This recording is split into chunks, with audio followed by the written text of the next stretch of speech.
sur Internet. Charlotte, on y arrive, certains cherchent l'amour. Donc grâce à vous, c'est vous qui me l'avez signalé. Oui, parce que c'est une téléspectatrice qui me l'a envoyé justement pour qu'on en parle. Ouais. Et donc c'est un site de rencontre pour les amoureux de la nature.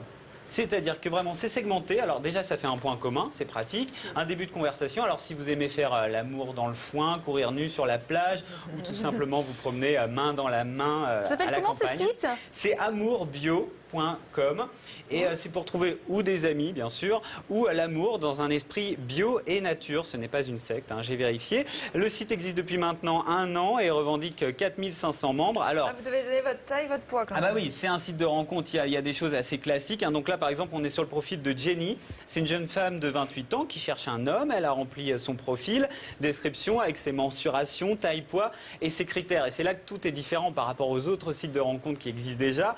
Par exemple on indique son mode d'alimentation. Alors c'est bio, tendance bio, végétarien, tendance végétarien, végétalien, tendance végétalien ou omnivore. Précis. Ça a le mérite d'être précis, c'est sûr, mais ça peut être un petit peu excluant peut-être. On ne peut pas être déçu. On indique ses centres d'intérêt. Alors là, c'est la liste des pratiques du bien-être, évidemment. Donc naturothérapie, phytothérapie, aromathérapie, massage zen, écologie, jogging, potager ou yoga. C'est bien, c'est tout un état d'esprit finalement. Voilà, c'est bien longue. Ça. Et puis les membres peuvent également dire s'ils préfèrent vivre à la campagne, à la montagne, à la ville. Alors, on peut évidemment après intégrer tout ça dans le moteur de recherche pour trouver des personnes qui correspondraient à notre recherche. Donc, on peut par exemple chercher uniquement des végétaliens vivant à la montagne et pratiquant le yoga.